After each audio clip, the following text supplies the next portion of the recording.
So the question is, what is the better car? A DCT F82 M4 or a manual OG N55 F87 M2? So the M4 has been on a little holiday and I've just got it back from Evolve Automotive. And in the meantime, whilst they've been doing a little bit of magic under the bonnet, I've been using Jack's manual F87 M2. And today I wanted to make a video comparing the F82 M4 to the F87. So before we get into that, let's talk about the magic that the guys at Evolve have been doing. Every single car I have doesn't say stock. I always tune it, and they've carried out what they call a crank hub fix. This is my old crank hub in my hand. The old one has the potential of spinning, throwing the timing out, and blowing your engine up.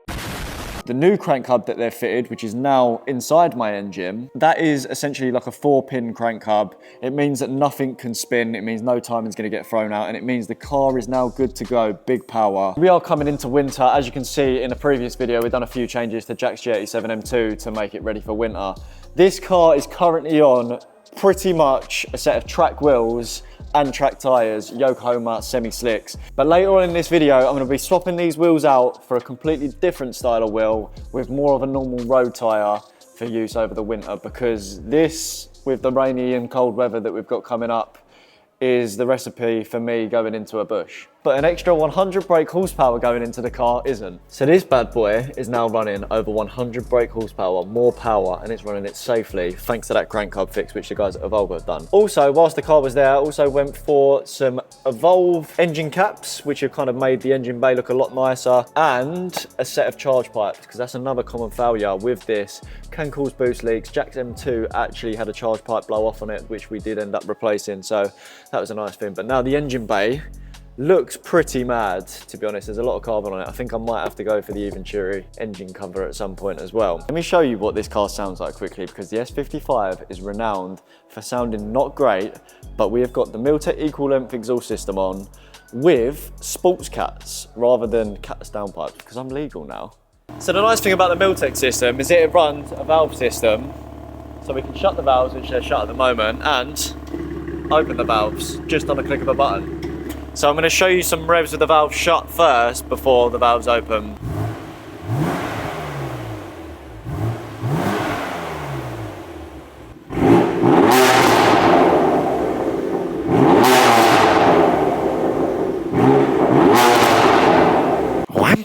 So hopefully you guys might agree that I think that this sounds pretty good for an S55, considering it's now stage 2. I haven't actually driven this car properly yet, because when I picked it up yesterday, it was pissing down in rain. But we're gonna go for a first drive, see what this car actually drives like, and then I'm gonna jump into the M2 and give a direct faults comparison, because that car's also stage 2 and running pretty much the exact same mods as what this car is. So I wanna talk about the looks of both of these cars, even though looks are very subjective. So you guys are gonna make your own opinion behind the screen, just like I have over here.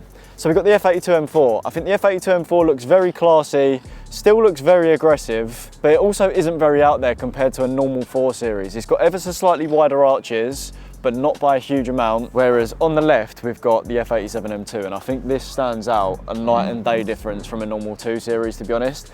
It looks very stocky and compact. Jack has been a little bit cheeky because he's fitted a set of Icon lights and a CS bonnet and a front splitter, which is really adding to the look of this car. So looking at Jack's at the moment, I think Jack 100% takes the cake with the look of his M2 over the F82. But hopefully, once I've got a few parts on mine, it might be a little bit different. But one thing that we can't forget is the M2 has much wider arches, and there's not a lot you can do about that with the M4 unless you're going to wide arch it, which I'm not going to be doing. M4 for classy, M2 for standing out there and making sure that everybody knows that you've got an M2. Just jumped into the M4. This is my first time driving the car properly, because when I picked the car up from Evolve, it was very wet and raining outside, so I haven't had the chance to actually experience what it's like now this car's tuned.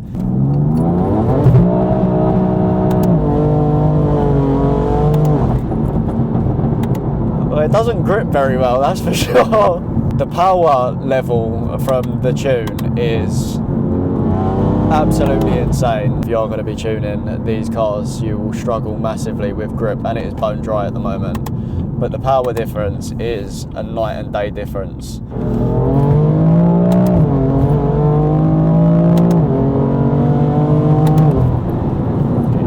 It is really quick.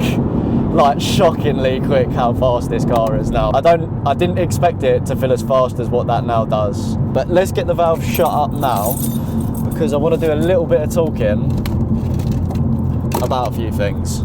The first thing I noticed jumping into Jack's F87 M2 and driving it around is it feels so much lighter than the M4. Whereas with the G82 and the G87, there's literally no difference between how the car feels, in my opinion. It's very, very, very small between the G87 M2 and the G82 M4. Whereas this and Jack's car is a night and day difference. This feels a lot heavier and less playful, whereas the M2 feels very playful and quite light and nimble and everything like that.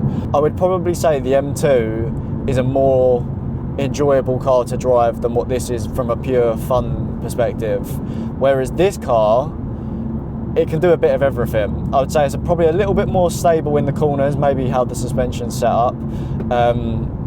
So if you're like pushing on higher speeds, it feels a little bit more stable and like planted down on the road.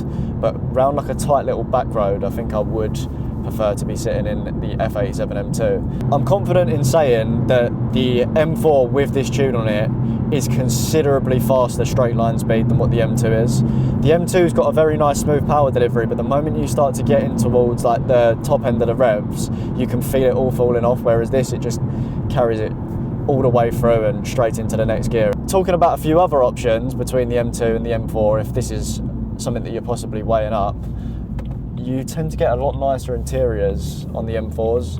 A lot of them will have the extended leather packs up what mine does. Leather on the door, leather on the dash and everything like that, which you don't really get with the M2s. And the sound system 100% is better in the M4 than what it is in the M2, even though they're running an identical iDrive 6 setup and what looks to be the same Harman Kardon system. It just sounds a lot better in the M4 than it does in the M2. Whilst I'm sitting in a little bit of traffic, there's another thing I wanted to talk about. A lot of people ask me, how do you find the F82 compared to your G82? The G82 was tuned by Evolve, 750 brake horsepower, fully sent. And I'm going to be honest, number one, they're a completely different level in terms of price. G82, nice spec one, you're looking at around 60k. Nice spec F82, you're looking at around 25k. I think if you was to ask me now, Nath, what would you rather? 2 F82s and a load of spare cash, or 1 G82? I would struggle to give an answer for that, to be honest, because the G82 drives in a different league, especially if you get an X-Drive one. It's very fast, the interior is a different level, and the grip level is very different, whereas this is almost a bit of a rawer, older feeling car. It feels heavier to actually drive than what the G82 is, even though the G82 is heavier, which doesn't make any sense. So yeah, I would genuinely struggle. I think I would have to have a long, hard think, to be honest, and yeah, I would struggle. I wouldn't be able to give a solid answer for it, to be honest. I think if it was my only car, I would push for a G82, but you're not shortchanged if you do have an F82. So we are now inside Jack's F87 M2, and first things I'm noticing is the interior, as I said when I was driving the M4, because it is essentially an M version of a 2 Series, but the manual gearbox is very exciting. I do love a manual stick, and Jack has also got a nice M Performance steering wheel, similar to the one that I've got, except for I've got LEDs on mine, which is a little bit chav spec. His seats, he's fit a set of M2 comp seats in the car, which make the seats a lot nicer than the standard ones. The standard OG M2 seats, which I'll throw up on the screen at the moment, are not very nice, so this is an absolute essential upgrade if you do have an OG M2. He has got a completely different dash. His speedometer area is the LCI, so it's semi-digitalized as well as still being analog. I'll lay a video over now so you can see the differences between the two. Essentially, it still is an analog dash, except for it's just illuminated digitally, and it looks a little bit nicer than the one that's inside the M4. Let's go for a drive and see what this is like. The M4 is comfier than what the M2 is. This is definitely a little bit more bouncy. As I said earlier, that could be down to the suspension on both of the cars. The M2 feels a lot lighter. You can notice that straight away in the steering when you actually get inside the car. Obviously, you've got this manual gearbox now where you actually have to change the gears yourself. But I really enjoy that. A lot of people won't enjoy that, but I do really enjoy that. I think that adds to the whole experience, but we'll give it a little bit of a rip.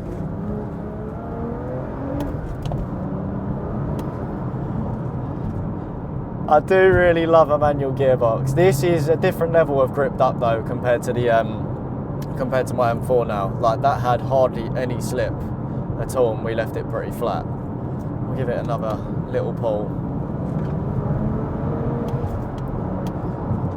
I'm actually noticing that there's a gigantic difference in power, actually. Driving this now, coming straight out of the M4, this is stage 2 around the 400 mark, maybe. I mean, it's not a slow car, but it doesn't feel quick, especially coming out of that car. It's very, very noticeable to me now, but where I was driving this around for the week whilst my M4 was still stock at the point of when I dropped it off, it didn't feel hugely different in terms of power in stock form to what this did at stage 2. So yeah, that's one thing to note. This is actually, now I've come back in this is actually changing my opinions on what was more fun now. I think if this had a DCT gearbox, there would be no comparison in terms of fun between the two cars. It's great fun in the manual, and this exhaust sounds lovely. I know this camera and this mic setup is probably not doing it no justice, because this is considerably like quieter than what the M4 is, but the tone of this engine sounds so much nicer than what the M4 does. But I don't know if you guys can actually see how much bouncier and all over the road I am compared to the M4. This is a lot more skittish and a lot more darty and kind of like all over the place.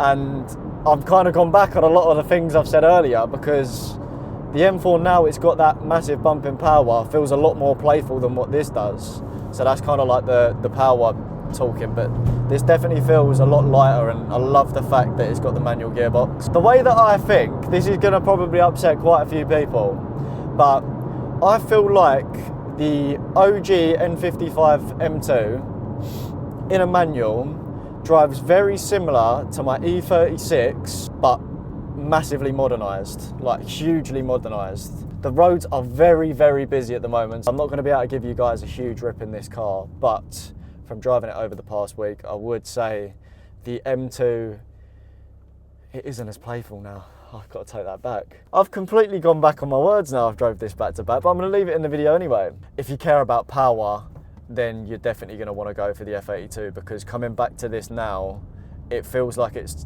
almost lacking in power. But that is only because it didn't feel like that in the slightest. It's only because I've come out of the F82 and jumped straight into this. Whereas for any normal person driving this car around at stage 2 power, this will be plenty. So I want to give my final opinion on both of these cars, because I think both of these cars will serve people in a very different way. I think if you need a weekend car, which you're not going to be using too much, you're not going to be daily in or nothing like that, then go for the F87 M2. That is perfect. If you care about straight line speed, or you're going to be using the car daily and a lot more, then the F82 is going to be a better all-rounder for you. If you need that extra bit of space for a bit more legroom, the F82 is going to be more suited, or an F80 if you've got a little bit more budget. So now we've done a little comparison of both the M4 and the M2, it's time to fit some new stuff on the M4, because I've got a new set of wheels and tyres to put on this car for the winter, as I mentioned earlier on in the video. So let's go back inside the workshop and get them fitted up now.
So I fitted up the new wheels along with another few small touches because I had to try and one-up Jack because his F87 was looking a lot better than this. But now I think I might have almost got as good as the F87 looks. But let me show you around the car now. So the new wheels have been fitted. They look a lot better. I think it's for a 19. These are a Bowler forged FP2 finished in satin black and 19-inch. Fully forged wheels, so they're nice and light. They actually feel ever so slightly lighter than the other wheels because my previous wheels were a flow forged and these are a fully forged. So even though I've gone up in diameter, they still feel lighter, which is great. So for the tyres, I've had the guys at Nexon hook me up. This is a brand new set of Nexon tyres. They're Enfera Sport, which is from their performance range. I've driven around 500 miles on these tyres now because this video is now being filmed quite a little bit later than the rest of the clips. And I can actually say they're really good. If you don't want to absolutely blow your budget, you're not going to be disappointed in this. I'm very, very, very happy with how this car's looking. Let me show you around a few bits that I've done on the front end because as I said, I've tried to one-up Jack. As you probably noticed, I didn't have these lights before. These are a replica set of icons. We don't actually sell these or anything like that. I managed to source a set online. They didn't work first of all, but they're all working now and they're mint and I can actually see at night, which is a touch. And then down here, I fitted the brand new TRE GT splitter. So it's a very chunky splitter. The car looks a little bit front end heavy now. I need to do the rest of the mods around the back and the sides and stuff. But this splitter is a full pre-preg carbon piece.